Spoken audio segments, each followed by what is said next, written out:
مورخین کے پاس متعدد آلات موجود ہیں جو تاریخی شخصیات کے بارے میں جاننے میں ہماری مدد کر سکتے ہیں۔ چونکہ حضرت پولس اور حضرت محمد دونوں نے حضرت عیسیٰ کے بارے میں دعوے کیے تھے، لہٰذا مورخین کے آلات فیصلہ کرنے میں مدد کرتے ہیں کہ کس پر اعتماد کرنا ہے۔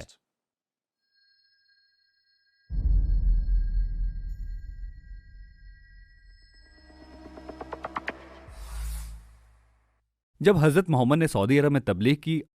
آس پاس کے بہت سے مورخ نہیں تھے اور ابتدائی مسلم برادری پہلی صدی مسیحیت کے بارے میں زیادہ نہیں جانتی تھی، لہٰذا اصلاح علمی کے ماحول میں حضرت محمد، حضرت عیسیٰ اور ان کے پیروکاروں کے بارے میں جو کچھ کہنا چاہتے تھے وہ انہیں نہیں جان سکے، لیکن وہ غلط تھا۔ حضرت محمد کہہ سکتے ہیں، مثال کے طور پر جیسا کہ وہ قرآن کی سورہ 4 آیت 157 میں کہتے ہیں کہ حضرت عیسیٰ کو قتل نہیں کیا گیا تھا اور نہ ہی انہیں مصلوب کیا گیا تھا۔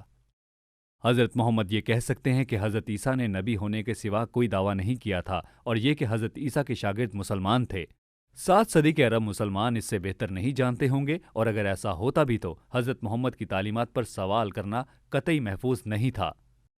لیکن ہم اس پوزیشن میں نہیں ہیں، ہمارے پاس بہت سے قدیم وسائل موجود ہیں، ہمارے پاس تاریخی حضرت عیسیٰ کے اسکالرز کی کبھی نہ ختم ہونے والی فہرست ہے، اور ہمیں اس بات کی آزادی ہے کہ جہاں پر ثبوت ملتے ہیں، اور جب ہم تاریخی طریقہ کار اور قدیم ریکارڈوں پر منفی تنقید کے آلات استعمال کرتے ہیں تو ہم یہ دیکھتے ہیں کہ حضرت عیسیٰ کے بارے میں مسلمانوں کا نظریہ ایک ایسے شخص کے طور پر ہے جس نے دعویٰ کیا تھا کہ وہ نبی کے سوا کچھ نہیں ہے، جسے مارا نہیں گیا تھا، جو مردوں میں سے زندہ نہیں ہوا تھا،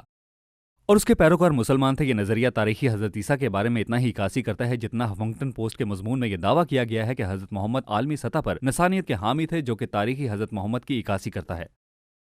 لیکن حضرت عیسیٰ کے بارے میں حضرت پولس کے دعوے ہر چیز کے ساتھ بندھے ہوئے ہیں جو ہر تاریخی اعتبار سے حضرت عیسیٰ کے بارے میں سیکھ سکتے ہیں، اور چونکہ حضرت پولس حضرت عیسیٰ کا ہم اثر تھا اور حضرت عیسیٰ کے اثر رسولوں کو جانتا تھا، اگر حضرت پولس غیر تاریخی حضرت عیسیٰ کی تبلیغ کرتا تو ابتدائی چرچ کی طرف سے اس کی مذمت کی جاتی اور ایک جھوٹے استاد کی حیثیت سے بے نقاب ہو جاتا، اور اس وجہ سے اس کی مذمت اور اسے بے نقاب نہیں کیا گیا تھا، کیونکہ حضرت پولس کے ذریعے جو حضرت عیسیٰ نے تبلیغ کی یہ وہی حضرت عیسیٰ تھے جو بحر گلیل کے ساحل کے 7 سال چرا کرتے تھے، جنہوں نے یہ دعوے کیے جو کوئی بھی نبی کبھی نہیں کر سکتا، جو صلیب پر مر گیا ہمارے گناہوں کے لیے اور جو مردوں میں سے جی اٹھا۔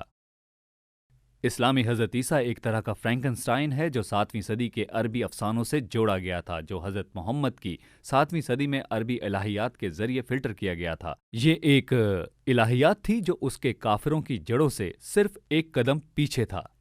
اگر آپ نے کبھی سوچا ہے کہ یہاں عیسائی تاریخی حضرت عیسیٰ کے اسکالرز، یہودی تاریخی کے حضرت عیسیٰ کے اسکالرز، ملحدیت کے تاریخی حضرت عیسیٰ کے اسکالرز اور کافروں کے تاریخی حضرت عیسیٰ کے اسکالرز کیوں موجود ہیں، لیکن کوئی مسلم تاریخی عیسیٰ اسکالر نہیں ہے، اس کی وجہ یہ ہے کہ مسلمان حضرت محمد کے طریقوں اور نظریات کے پابند ہیں۔ تاریخ کو نہ کرنے پر دنیا کا سب سے بڑا اختیار۔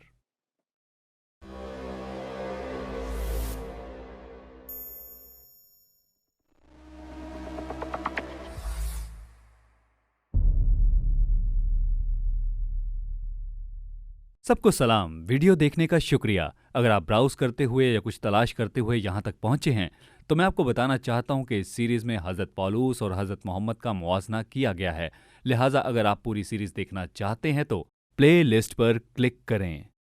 اگر آپ پہلے ہی پلے لسٹ میں ہیں تو آپ دیکھنے لگیں گے کہ کس طرح حضرت محمد کی تعلیمات کافر پرستی سے